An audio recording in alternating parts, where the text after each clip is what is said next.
हरियाणा के नूह जिले में बकरीद की नमाज के बाद से ऐसा बवाल मचा कि खुशियों का माहौल कुछ ही मिनटों में डर, चीख पुकार और हिंसा में बदल गया। दो अलग अलग गांव में मामले कहासुनी ने इतना खतरनाक रूप ले लिया कि लोगों ने एक दूसरे पर लाठी डंडों, पत्थरों और फरसों से हमला कर दिया। गांव की गलियां रणभूमि बन गई। महिलाएं और बच्चे जान बचाने के लिए घरों में छिप गए और कई लोग खून से लथपथ सड़क पर गिर पड़े। इस हिंसा में करीब 12 लोग घायल हो गए हैं, जिनमें कई की हालत गंभीर बताई जा रही है। बकरीद के दिन हुई इस खूनी झड़प ने पूरे इलाके को दहला कर रख दिया। तो चलिए जानते हैं इस खबर को विस्तार से। नमस्कार, मैं हूं रूबी सिंह और आप देख रहे हैं इनके आरजे भारत न्यूज। बता दें कि हरियाणा की नूह जिले से सामने आई ये घटना अब पूरे इलाके में चर्चा का विषय बनी हुई है। बकरीद का त्योहार जो भाईचारे, शांति और आपसी मोहब्बत का प्रतीक माना जाता है, उसी दिन दो गांव में हिंसा की तस्वीर सामने आने लगी। बताया जा रहा है कि पहली घटना नूह जिले के निजामपुर गांव में हुई। बुधवार सुबह गांव के लोग बड़ी संख्या में ईदगाह पहुंचे थे। हर तरफ त्योहार का माहौल था। लोग नए कपड़े पहनकर नमाज अदा करने पहुंचे थे। नमाज के बाद से लोग एक दूसरे को गले मिल रहे थे और बकरीद की मुबारकबाद दे रहे थे। लेकिन इसी दौरान गांव के दो पुराने विरोधी गुट आमने सामने आ गए। ग्रामीणों के मुताबिक गांव में पंचायत चुनाव के समय से ही जमील सरपंच गुट और रमजी गुट के बीच तनाव चला आ रहा था। बताया जा रहा है कि चुनाव के दौरान शुरू हुई दुश्मनी कभी पूरी तरह से खत्म नहीं हुई। बीच बीच में छोटे छोटे विवाद होते रहे और दोनों पक्षों के बीच लगातार तनाव बना रहा। ईद के दिन भी यही पुरानी रंजिश अचानक सामने आ गई। प्रत्यक्षदर्शियों के मुताबिक नमाज के बाद जब लोग ईदगाह से वापस लौट रहे थे, तभी किसी बात को लेकर दोनों पक्षों में कहासुनी शुरू हो गई। शुरुआत में लोगों को लगा कि मामला थोड़ी ही देर में शांत हो जाएगा, लेकिन अचानक दोनों तरफ से गाली गलौज शुरू हो गई। कुछ ही मिनटों में माहौल पूरी तरह से बिगड़ गया। दोनों गुटों के लोग एक दूसरे के सामने आकर खड़े हो गए और फिर देखते ही देखते लाठी डंडे निकल आए और हमला शुरू हो गया। ग्रामीणों का कहना है कि पहले धक्का मुक्की हुई, फिर पत्थरबाजी शुरू हो गई। गांव की गलियों में अफरा तफरी मच गई। लोग अपनी जान बचाने के लिए इधर उधर भागने लगे।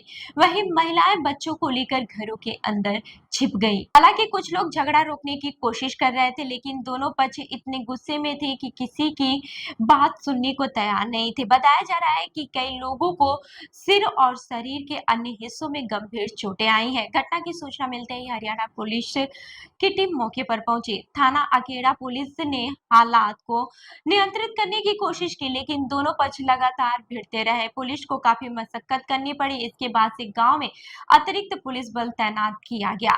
पुलिस ने लोगों से शांति बनाए रखने की अपील की और दोनों पक्षों को अलग किया गया।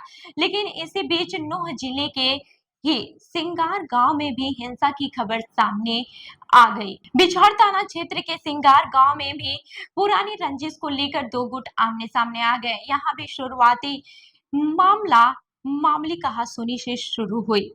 बताया जा रहा है कि गांव में पहले दोनों पक्षों के बीच तनाव था। ईद के दिन किसी छोटी बात पर विवाद हुआ और अचानक दोनों गुट भिड़ गए।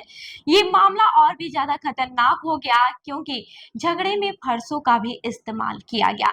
प्रत्यक्षदर्शियों के अनुसार कई लोग हाथों में लाठी और धारदार हथियार लेकर एक दूसरे पर हमला कर रहे थे।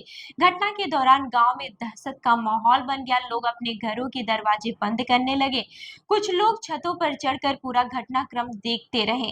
झगड़े में कई लोग गंभीर रूप से घायल भी हो गए। वहीं एक युवक के सिर पर इतना जोरदार वार किया गया कि वो वहीं गिर पड़ा और उसके सिर से लगातार खून बहने लगा। घटना की सूचना मिलते ही पिछौरा थाना पुलिस मौके पर पहुंची। पुलिस ने गांव में पहुंचकर हालात संभालने और घायलों को तुरंत अस्पताल पहुंचाया। वहीं सभी घायलों को सामुदायिक स्वास्थ्य केंद्र पुनहाना में भर्ती कराया गया, जहां उनका इलाज शुरू हुआ। डॉक्टरों के अनुसार करीब 12 लोग घायल हुए हैं। इनमें अफजूल सहित नाजिम, शब्बो और नफीसा सहित कई अन्य लोग भी शामिल हैं। घायलों में महिलाओं के नाम सामने आने के बाद से घटना और भी ज्यादा गंभीर मानी जा रही है। डॉक्टरों का कहना है कि एक व्यक्ति की हालत बेहद गंभीर बनी हुई है। सिर में गंभीर चोट लगने के कारण उसे प्राथमिक उपचार के बाद Shahid Hasan Khan Mewati government medical college Nalhar refer किया गया। उसकी स्थिति का पता लगाने के लिए सीटी स्कैन कराया गया है। डॉक्टर लगातार उसकी निगरानी कर रहे हैं। घायलों के परिजनों का आरोप है कि उन पर जानबूझकर हमला किया गया।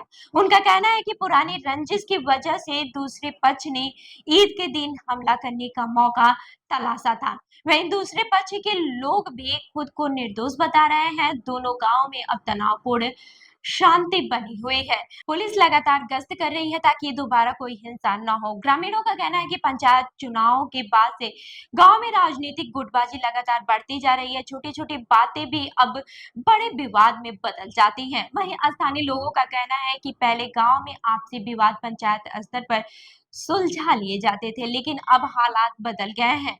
अब लोग छोटी बातों पर भी हिंसा पर उतर आते हैं। इस घटना ने एक बार फिर ये सवाल खड़ा कर दिया है कि आखिर गांव में बढ़ती दुश्मनी की राजनीतिक तनाव को कैसे रोका जाए। सबसे हैरानी वाली बात यह है कि इतनी बड़ी हिंसा और 12 लोगों के घायल होने के बावजूद अभी तक किसी भी पक्ष ने औपचारिक शिकायत दर्ज नहीं कराई है। थाना अकेड़ा के एसएचओ वीरेंद्र ने बताया कि पुलिस पूरे मामले की जांच कर रही है। उन्होंने कहा है कि अभी भी किसी भी पक्ष की ओर से शिकायत नहीं मिली है, लेकिन पुलिस हालात पर नजर बनाए हुए है। पुलिस गांव में शांति समिति की बैठक कराने की भी तैयारी कर रही है। इसके अलावा आसपास लगे सीसीटीवी कैमरों की फुटेज भी खंगाली जा रही है। पुलिस ये पता लगाने की भी कोशिश कर रही है कि हिंसा की शुरुआत किसने की और सबसे ज्यादा हमला किस पक्ष ने किया। घटना के बाद दोनों गांव में त्योहारों की खुशी पूरी तरह से फीकी पड़ गई है। जहां सुबह लोग बकरीद की खुशियां मना रहे थे, वहीं दोपहर तक गांव में पुलिस की गाड़ियां, एम्बुलेंस और घायलों की चीखें सुनाई देने लगी। कई परिवारों ने अपने घायल परिजनों को लेकर अस्पतालों के चक्कर भी लगाते रहे। वहीं महिलाओं और बुजुर्ग में भी डर का माहौल साफ दिखाई दिया। हालांकि स्थानीय लोगों का कहना है कि अगर समय रहते पुलिस नहीं पहुंचती तो हालात और भी ज्यादा बिगड़ सकते थे। ये घटना सिर्फ दो गांवों की लड़ाई नहीं है, बल्कि समाज में बढ़ते तनाव, राजनीतिक गुटबाजी और आपसी दुश्मनी की भी बड़ी तस्वीर दिखाती है। ईद जैसे पवित्र त्योहार पर हुई ये हिंसा लोगों को सोचने पर मजबूर कर रही है कि आखिर समाज किस दिशा में जा रहा है। जहां त्योहारों का मकसद लोगों को जोड़ना होता है, वहीं अब छोटी-छोटी बातों पर रिश्ते टूटते और हिंसा होती दिखाई दे रही है। फिलहाल पुलिस पूरे मामले की जांच में जुटी हुई है। दोनों गांव में सुरक्षा बढ़ा दी गई है और हालात पर लगातार नजर रखी जा रही है।